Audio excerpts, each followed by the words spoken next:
नमस्कार दोस्तों, स्वागत है आप सभी का खूबसूरत सा चैनल दीपक अकेडमी में। आज जैसा कि आप लोग जानते हैं क्लास 12 का जो है आज मैं आप लोगों के लिए क्लास 12 का इंग्लिश का जो है चैप्टर्स ये first chapter Indian civilisation and culture, जिसके बारे में हम आज आप लोगों के बीच डिस्कशन करने वाले हैं। इसमें थोड़ा सा जो मोहनदास करमचंद गांधी के बारे में मैं बतलाना चाहूँगा। मोहनदास करमचंद गांधी, जिनका जन्म 2 अक्टूबर 1869 ईस्वी को गुजरात के पोरबंदर नामक जिले में हुआ था। ठीक है, ये चीज आप लोग ध्यान में रखिएगा कब कि 2 अक्टूबर 1869 ईस्वी में। ठीक है, तो इन्होंने जो है अपने समय में एक ये क्लास 12 की एक रचना किए थे, इंडियन सिविलाइजेशन एंड कल्चर। ठीक है, जिसका हिंदी होता है भारतीय सभ्यता और संस्कृति। आज हम उसी सब्जेक्ट को क्लास 12 के जो भी छात्र एवं छात्राएं हैं उन सभी से मेरा अनुरोध है कि ये जो चैप्टर है आप लोग काफी बारीकी से सुने। तो चलिए देखते हैं उस चैप्टर में हम लोगों को क्या क्या चीज पढ़ना है।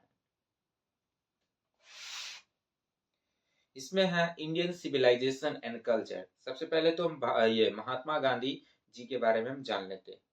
Mohandas Karamchand Gandhi, Mohandas Karamchand Gandhi popularly known as Bapu और the father of the nation, ठीक है, was more a spiritual leader than a politician। वह एक आध्यात्मिक नेता थे। He successfully used truth and non-violence as the chief weapons against the British rule in India and helped Indian gain independence। देखिए, बापू अथवा मोहनदास करमचंद गांधी जो कि एक राष्ट्रपिता से मतलब जो नाम से जो है विख्यात थे, जिनका जन्म 1869 में हुआ था और मृत्यु जो है 30 जनवरी 1948 ईस्वी को हुई थी। एक सन की कह सकते हैं, एक सन की जो है व्यक्ति के हाथों इनकी हत्या कर दी गई थी। यह एक राजनीतिज्ञ होने से ज्यादा एक अत्याधुनिक जो होते हैं आत्मिक, ठीक है, सॉरी, आत्मिक नेता भी थे। ठीक है, उन्होंने भारत में ब्रिटिश शासन के खिलाफ सत्य एवं अहिंसा को अपने प्रमुख शास्त्रों के रूप में सफलतापूर्वक यूज किए थे। ठीक है, प्रयोग किए थे तथा भारत को स्वतंत्र कराने में मदद की। यानी इनका जो है सबसे ज्यादा योगदान था भारत में हो रहे अत्याचार को कम करना। ठीक है, ये सबसे ज्यादा योगदान था भारत को स्वतंत्र प्राप्ति में। किनका? मोहनदास करमचंद गांधी का। चलिए देखते हैं उसके बाद क्या है। He died at the hands of a fanatic on 30 जनवरी 1948। यानी इनका जो है हत्या, ठीक है, कब किया गया था? 30 जनवरी 1948 को एक सनकी व्यक्ति के हाथों मारे गए थे। मतलब जो है 30 जनवरी 1948 ईस्वी को एक सनकी व्यक्ति के हाथों इनकी हत्या कर दी गई थी। उसके बाद क्या है? ही कंप्लीटली डोमिनेटेड इंडियन पॉलिटिक्स। अब जो है वहां पर वह एक सनकी व्यक्ति के हाथों तो मारे ही गए थे, पर उसके बाद जो है उनकी आत्मकथा, एक ऑटोबायोग्राफी जो होती है उनकी आत्मकथा माई एक्सपेरिमेंट विद ट्रूथ, जो कि एक रचना है। ठीक है, जो कई लेख जो उन्होंने यंग इंडिया पत्र के रूप में लिखे तथा वे भाषण जो उन्होंने विभिन्न अवसरों पर दी। ये जो है विभिन्न भाषण को विभिन्न अवसरों पर जो है क्या किए? प्रस्तुत किए थे। In the following expert Indian civilization and culture, Gandhiji talk about the sound foundations of Indian civilization which successfully withstood the passage of time।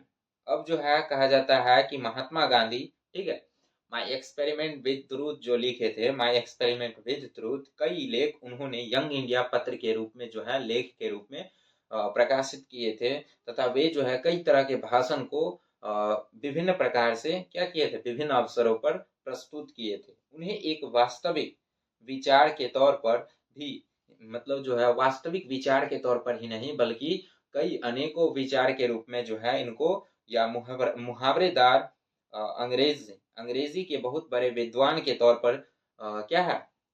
प्रकट करते हैं। इस अंश यानी इंडियन सिविलाइजेशन एंड कल्चर में जो है गांधी जी, ठीक है, गांधी जी भारतीय सभ्यता और संस्कृति के रूप में जो है सुदृढ़ बुनियाद के बारे में बताते हैं। इसमें जो है भारतीय सभ्यता और संस्कृति के जो सुदृढ़ बुनियाद होते हैं उसके बारे में कौन, महात्मा गांधी जी प्रस्तुत करते हैं।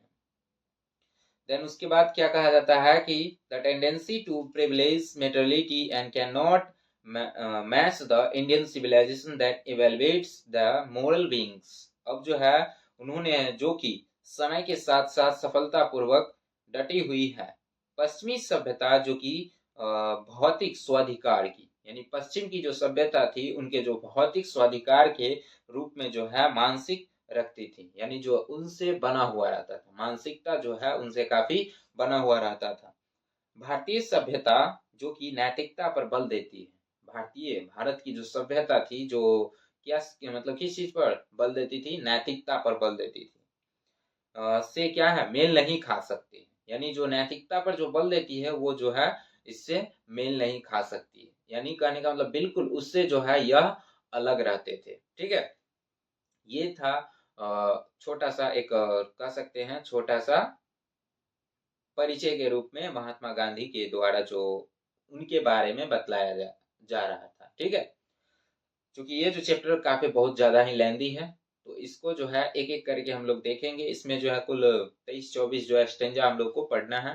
ठीक है, तो देखना है, उसको भी करना है और इसको भी कर लिए हैं। इसको कर लेने के बाद जो है इंडियन सिविलाइजेशन इसके बारे में हम लोग थोड़ा सा जानेंगे नेक्स्ट वीडियो में। तब तक के लिए जो है ये वीडियो जो है काफी बेहतरीन लगी होगी, अच्छी लगी है, काफी बेहतरीन लगी है, यूजफुल हुई है तो लाइक सब्सक्राइब और चैनल को अधिक से अधिक दोस्तों में जो है क्या कीजिएगा, शेयर कर दीजिएगा।